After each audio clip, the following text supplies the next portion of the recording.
तीसरे पारे की तिलावत और रकअत में जनाब कारी खलीलुर रहमान अलवी साहब फरमाएंगे। अल्लाहु अकबर।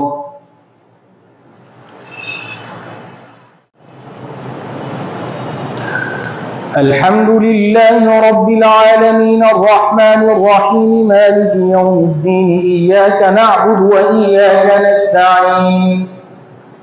इहदिनस सिरातल मुस्तकीम सिरातल लज़ीना अनअमता अलैहिम गैरिल मग़्दूबि अलैहिम वलद्दाल्लीन। तिल्क الرسل فضلنا بعضهم على بعض منهم من كلم الله ورفع بعضهم درجات وآتينا عيسى ابن مريم البينات وأيدناه بروح القدس ولو شاء الله ما اقتتل الذين من بعدهم من بعد ما جاءتهم البينات ولكن اختلفوا فمنهم من آمن ومنهم من كفر ولو شاء الله ما اقتتلوا ولكن الله يفعل ما يريد. يا أيها الذين آمنوا أنفقوا مما رزقناكم من قبل أن يأتي يوم لا بيع فيه ولا خلة ولا شفاعة والكافرون هم الظالمون. الله لا إله إلا هو الحي القيوم لا تأخذه سنة ولا نوم له ما في السماوات وما في الأرض من ذا الذي يشفع عنده إلا بإذنه يعلم ما بين أيديهم وما خلفهم ولا يحيطون بشيء من علمه إلا بما شاء وسع كرسيه السماوات والأرض ولا يؤوده حفظهما وهو العلي العظيم. لا إكراه في الدين قد تبين الرشد من الغي فمن يكفر بالطاغوت ويؤمن بالله فقد استمسك بالعروة الوثقى لا انفصام لها والله سميع عليم. الله ولي الذين آمنوا يخرجهم من الظلمات إلى النور والذين كفروا أولياؤهم الطاغوت يخرجونهم من النور إلى الظلمات أولئك أصحاب النار هم فيها خالدون. ألم تر إلى الذي حاج إبراهيم في ربه أن آتاه الله الملك إذ قال إبراهيم ربي الذي يحيي ويميت قال أنا أحيي وأميت قال إبراهيم فإن الله يأتي بالشمس من المشرق فأت بها من المغرب فبهت الذي كفر والله لا يهدي القوم الظالمين. أو كالذي مر على قرية وهي خاوية على عروشها قال أنى يحيي هذه الله بعد موتها فأماته الله 100 عام ثم بعثه قال كم لبثت قال لبثت يوما أو بعض يوم قال بل لبثت 100 عام فانظر إلى طعامك وشرابك لم يتسنه وانظر إلى عظامك قال كم لبثت قال لبثت يوما أو بعض يوم قال بل لبثت 100 عام فانظر إلى طعامك وشرابك لم يتسنه وانظر إلى حمارك ولنجعلك آية للناس وانظر إلى العظام كيف ننشزها ثم نكسوها لحما فلما تبين له قال أعلم أن الله على كل شيء قدير. وإذ قال إبراهيم رب أرني كيف تحيي الموتى قال أولم تؤمن قال بلى ولكن ليطمئن قلبي قال فخذ 4 من الطير فصرهن إليك ثم اجعل على كل جبل منهن جزءا ثم ادعهن يأتينك سعيا واعلم أن الله عزيز حكيم. مثل الذين ينفقون أموالهم في سبيل الله كمثل حبة أنبتت 7 سنابل في كل سنبلة 100 حبة والله يضاعف لمن يشاء والله واسع عليم. الذين ينفقون أموالهم في سبيل الله ثم لا يتبعون ما أنفقوا منا ولا أذى لهم أجرهم عند ربهم ولا خوف عليهم ولا هم يحزنون. قول معروف ومغفرة خير من صدقة يتبعها أذى والله غني حليم. يا أيها الذين آمنوا إذا تداينتم بدين إلى أجل مسمى لا تبطلوا صدقاتكم بالمن والأذى كالذي ينفق ماله رئاء الناس ولا يؤمن بالله واليوم الآخر فمثله كمثل صفان عليه تراب فأصابه وابل فتركه صلدا لا يقدرون على شيء مما كسبوا والله لا يهدي القوم الكافرين. ومثل الذين ينفقون أموالهم ابتغاء مرضات الله وتثبيتا من أنفسهم كمثل جنة بربوة أصابها وابل فآتت أكلها ضعفين فإن لم يصبها وابل فطل والله بما تعملون بصير. أيود أحدكم أن تكون له جنة من نخيل وأعناب تجري من تحتها الأنهار له فيها من كل الثمرات وأصابه الكبر وله ذرية ضعفاء فأصابها إعصار فيه نار فاحترقت كذلك يبين الله لكم الآيات لعلكم تتفكرون. يا أيها الذين آمنوا أنفقوا من طيبات ما كسبتم ومما أخرجنا لكم من الأرض ولا تيمموا الخبيث منه تنفقون ولستم بآخذه إلا أن تغلبوا فيه واعلموا أن الله غني حميد. الشيطان يعدكم الفقر ويأمركم بالفحشاء والله يعدكم مغفرة منه وفضلا والله واسع عليم. يؤتي الحكمة من يشاء ومن يؤت الحكمة فقد أوتي خيرا كثيرا وما يذكر إلا أولو الألباب. وما أنفقتم من نفقة أو نذرتم من نذر فإن الله يعلمه وما للظالمين من أنصار. إن تبدوا الصدقات فنعما وإن تخفوها وتؤتوها الفقراء فهو خير لكم ويكفر عنكم من سيئاتكم والله بما تعملون خبير. ليس عليك هداهم ولكن الله يهدي من يشاء وما تنفقوا من خير فلأنفسكم وما تنفقون إلا ابتغاء وجه الله وما تنفقوا من خير يوفى إليكم وأنتم لا تظلمون. للفقراء الذين أحصروا في سبيل الله لا يستطيعون ضربا في الأرض يحسبهم الجاهل أغنياء من التعفف تعرفهم بسماهم لا يسألون الناس إلحافا وما تنفقوا من خير فإن الله به عليم. الذين ينفقون أموالهم بالليل والنهار سرا وعلانية فلهم أجرهم عند ربهم ولا خوف عليهم ولا هم يحزنون. الذين يأكلون الربا لا يقومون إلا كما يقوم الذي يتخطفه الشيطان من المس ذلك بأنهم قالوا إنما البيع مثل الربا وأحل الله البيع وحرم الربا. فمن جاءه موعظة من ربه فانتهى فله ما سلف وأمره إلى الله ومن عاد فأولئك أصحاب النار هم فيها خالدون. يمحق الله الربا ويربي الصدقات والله لا يحب كل كفار أثيم. إن الذين آمنوا وعملوا الصالحات وأقاموا الصلاة وآتوا الزكاة لهم أجرهم عند ربهم ولا خوف عليهم ولا هم يحزنون.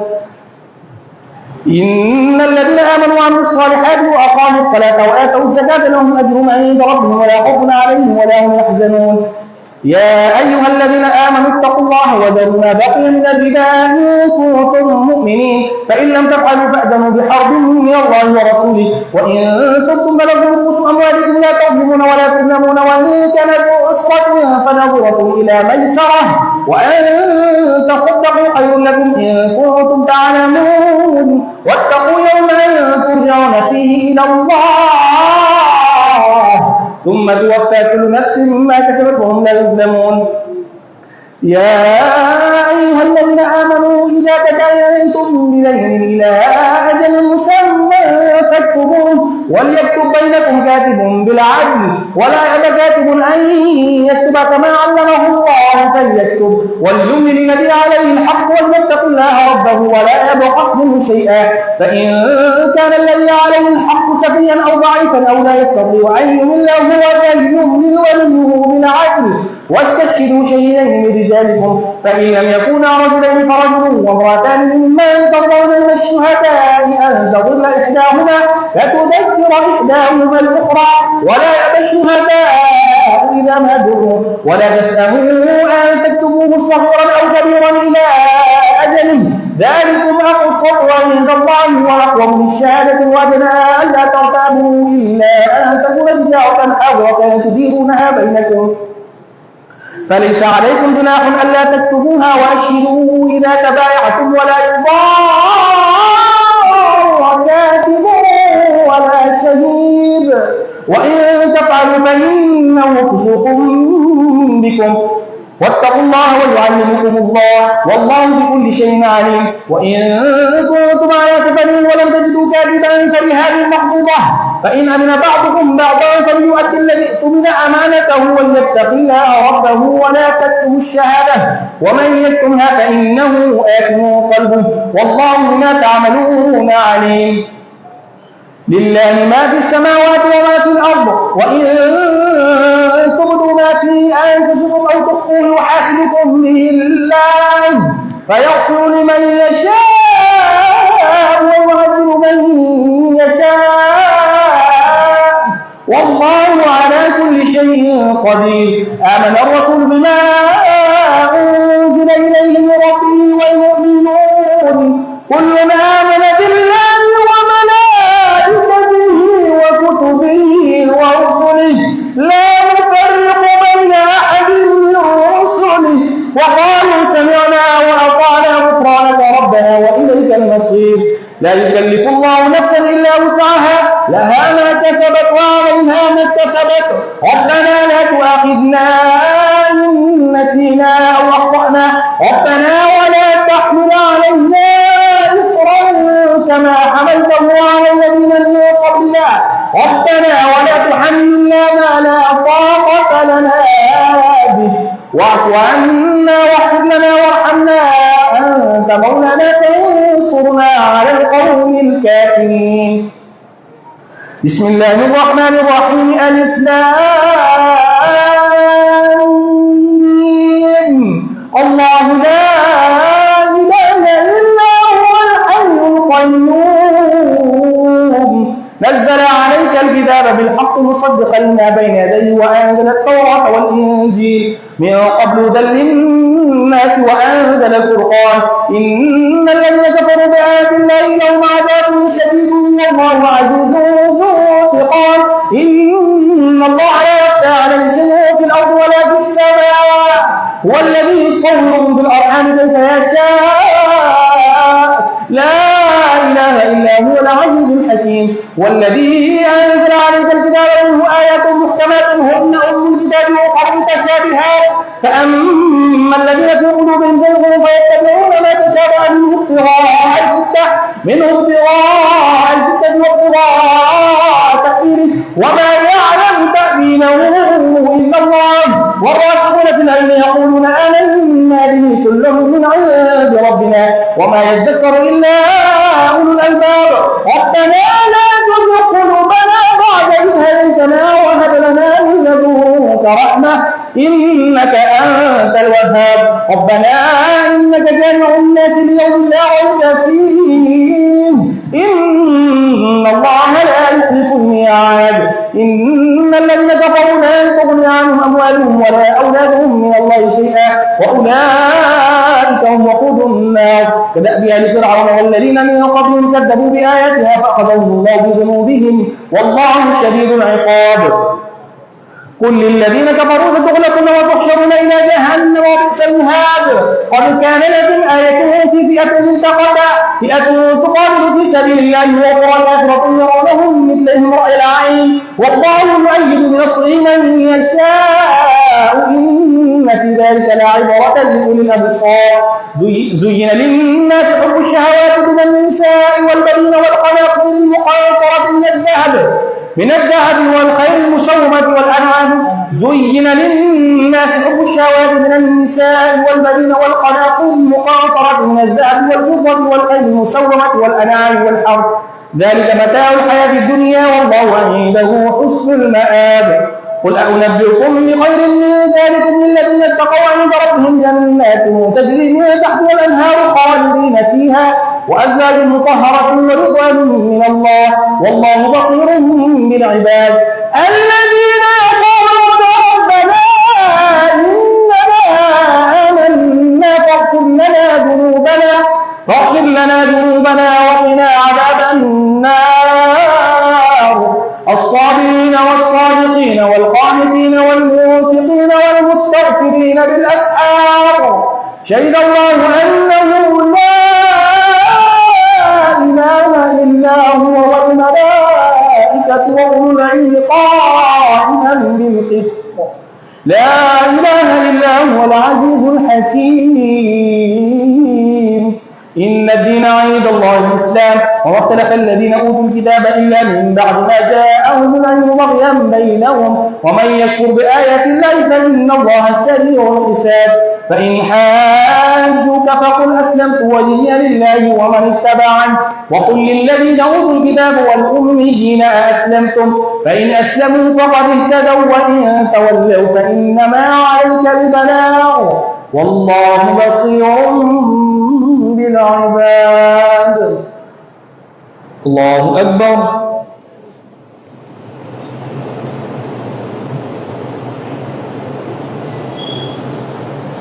سمع الله لمن حمده الله أكبر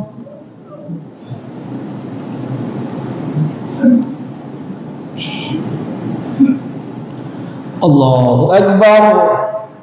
الله أكبر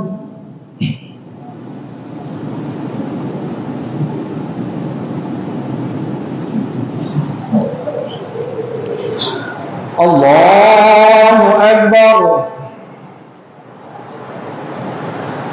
الحمد لله رب العالمين الرحمن الرحيم مالك يوم الدين إياك نعبد وإياك نستعين اهدنا الصراط المستقيم صراط الذين أنعمت عليهم غير المغضوب عليهم ولا الضالين إن الذين يكفرون بآيات الله ويقتلون النبيين بغير حق ويقتلون الذين يأمرون بالقسط من الناس فبشرهم بعذاب أليم أولئك الذين حبطت أعمالهم في الدنيا والآخرة وما لهم من ناصرين ألم تر إلى الذين أوتوا نصيبا من الكتاب يدعون إلى كتاب الله ليحكم بينهم ثم يتولى فريق منهم وهم معرضون ذلك بأنهم قالوا لا تمسنا النار إلا أياما معدودات وغرهم في دينهم ما كانوا يفترون فكيف إذا جمعناهم ليوم لا ريب فيه ووفيت كل نفس ما كسبت وهم لا يظلمون قل اللهم مالك الملك تؤتي الملك من تشاء وتنزع الملك ممن تشاء وتعز من تشاء وتذل من تشاء بيدك الخير إنك على كل شيء قدير تولج الليل في النهار وتولج النهار في الليل وتخرج الحي من الميت وتخرج الميت من الحي وترزق من تشاء بغير حساب لا يتخذ المؤمنون الكافرين أولياء من دون المؤمنين ومن يفعل ذلك فليس من الله في شيء إلا أن تتقوا منهم تقاه ويحذركم الله نفسه وإلى الله المصير قل إن تخفوا ما في صدوركم أو تبدوه يعلم الله ويعلم ما في السماوات وما في الأرض والله على كل شيء قدير يوم تجد كل نفس ما عملت من خير محضرة وما عملت من سوء يوم تجد كل نفس ما عملت من خير محضرة وما عملت من سوء تود لو أن بينها وبينه أمدا بعيدا ويحذركم الله نفسه والله رؤوف بالعباد قل إن كنتم تحبون الله فاتبعوني يحببكم الله ويغفر لكم ذنوبكم والله غفور رحيم قل أطيعوا الله والرسول فإن تولوا فإن الله عليم فإن الله لا يحب الكافرين إن الله اصطفى آدم ونوحا وآل إبراهيم وآل عمران على العالمين ذرية بعضها من بعض والله سميع عليم إذ قالت امرأة عمران رب إني نذرت لك ما في بطني محررا فتقبل مني إنك أنت السميع العليم فلما وضعتها قالت رب إني وضعتها أنثى والله أعلم بما وضعت وليس الذكر كالأنثى وإني سميتها مريم وإني وإذ بك وذريتها من الشيطان الرجيم فتقبلها ربها بقبول حسن وأنبتها نباتا حسنا وكفلها زكريا كلما دخل عليها زكريا المحراب وجد عندها رزقا قال يا مريم أنى لك هذا قالت هو من عند الله إن الله يرزق من يشاء بغير حساب هنالك دعا زكريا ربه قال رب هب لي من لدنك ذرية طيبة إنك سميع الدعاء فنادته الملائكة وهو قائم يصلي في المحراب أن الله يبشرك بيحيى مصدقا بكلمة من الله وسيدا وحسورا ونبيا من الصالحين قال رب أنى يكون لي غلام وقد بلغني الكبر وامرأتي عاقر قال كذلك الله يفعل ما يشاء قال رب اجعل لي آية قال آيتك ألا تكلم الناس 3 أيام إلا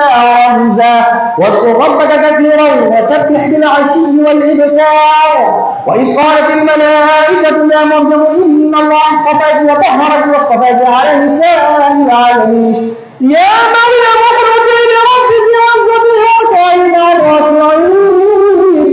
ذلك من أنباء الغيب نوحيه إليك وما كنت لديهم إذ يلقون أقلامهم أيهم يكفل مريم وما كنت لديهم إذ يختصمون إذ قالت الملائكة يا مريم إن الله يبشرك بكلمة منه اسمه إذ قالت الملائكة يا مريم إن الله يبشرك بكلمة منه اسمه المسيح عيسى ابن مريم وجيها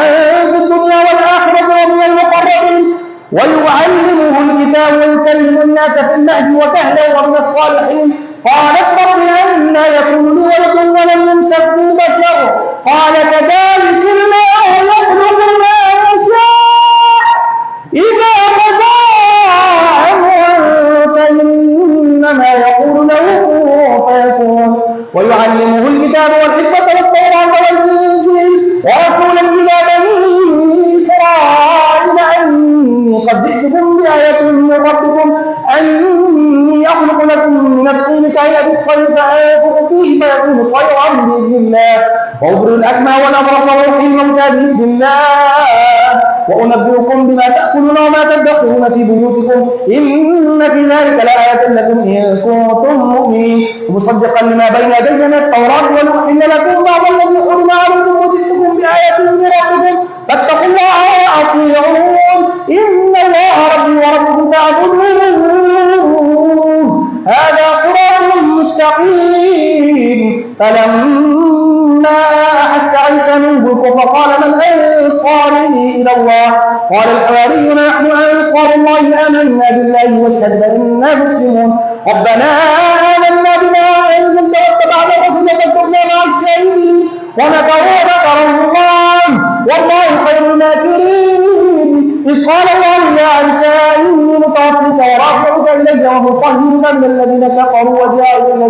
وجاعل الذين اتبعوك فوق الذين كفروا إلى يوم القيامة ثم إلي مرجعكم فأحكم بينكم فيما كنتم فيه تختلفون فأما الذين كفروا فأعذبهم عذابا شديدا في الدنيا والآخرة وما لهم من ناصرين وأما الذين آمنوا وعملوا الصالحات فيوفيهم أجورهم والله لا يحب الظالمين ذلك نتلوه عليك من الآيات والذكر الحكيم إن مثل عيسى عند الله كمثل آدم خلقه من تراب ثم قال له كن فيكون الحق من ربك فلا تكن من الممترين فمن حاجك فيه من بعد ما جاءك من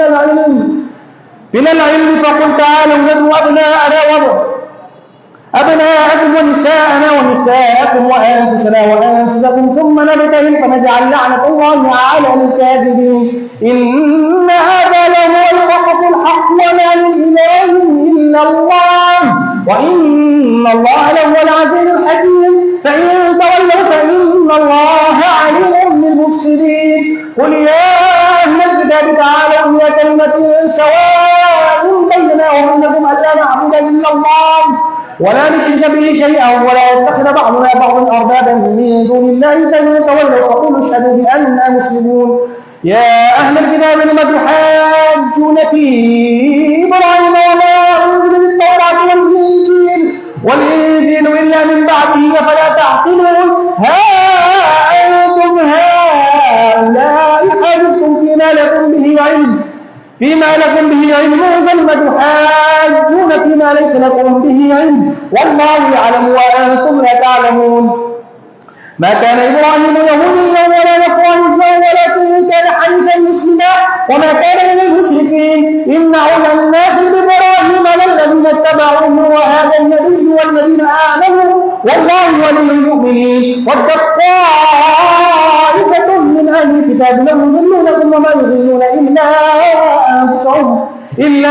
أنفسهم وما يشعرون يا أهل الكتاب لم تكفرون بآيات الله وأنتم تشهدون يا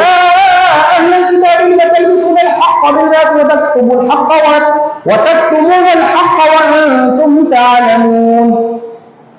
وقالت طائفة من أهل الكتاب آمنوا بالذي أنزل على الذين آمنوا وجعلنا يكفروا ويقرؤون لعلهم يرجعون ولا تؤمنوا إلا لمن تبع دينكم قل إن الهدى هدى الله أن يؤتى أحد مثل ما أوتيتم أو يحاجوكم عند ربكم قل إن الفضل بيد الله يؤتيه من يشاء والله واسع عليم يختص برحمته من يشاء والله ذو الفضل العظيم ومن أهل الكتاب من إن تحمله بقنطار يؤديه إليك ومنهم من تحمله بدينار لا يؤديه إليك إلا ما دمت عليه قائما ذلك بأنهم قالوا ليس علينا في الأميين سبيل ويقولون على الله كذبا وهم يعلمون بلى من أوفى بعهده واتقى فإن الله يحب المتقين إن الذين يشترون بعهد الله وأيمانهم ثمنا قليلا أولئك لا خلاق لهم في الآخرة ولا يكلمهم الله ولا ينظر إليهم يوم القيامة ولا يزكيهم ولهم عذاب أليم وإن منهم لفريقا يلوون ألسنتهم بالكتاب لتحسبوه من الكتاب وما هو من الكتاب ويقولون هو من عند الله وما هو من عند الله ويقولون هو من عند الله وما هو من عند الله ويقولون على الله كذبا وهم يعلمون بلى من أوفى بعهده ما كان لبشر أن يؤتيه الله الكتاب والحكم والنبوة ثم يقول للناس كونوا عبادا من دون الله ولكن كونوا ربانيين بما كنتم تعلمون الكتاب وبما كنتم تدرسون ولا يأمركم أن تتخذوا الملائكة والنبيين أربابا أيأمركم بالكفر بعد إذ أنتم مسلمون وإذا أخذ الله ميثاق النبيين لما آتيتكم من كتاب وحكمة ثم جاءكم رسول مصدق لما معكم لتؤمنن به ولتنصرنه قال أقررتم وأخذتم على ذلكم إصري قالوا أقررنا قال فاشهدوا وأنا معكم من الشاهدين فمن تولى بعد ذلك فأولئك هم الفاسقون أفغير دين الله يبغون وله أسلم ما في السماوات والأرض طوعا وكرها وإليه يرجعون قل آمنا بالله وما أنزل علينا وما أنزل على إبراهيم وإسماعيل وإسحاق ويعقوب والأسباط وعيسى وأيوب ويونس والأسباط وما أوتي موسى وعيسى والنبيون من ربهم لا نفرق بين أحد منهم ونحن له مسلمون ومن يبتغ غير الإسلام دينا فلن يقبل منه وفي الآخرة من الخاسرين كيف يهدي الله قوما كفروا بعد إيمانهم وشهدوا أن الرسول حق وجاءهم البينات والله لا يهدي القوم الظالمين أولئك جزاؤهم أن عليهم لعنة الله والملائكة والناس أجمعين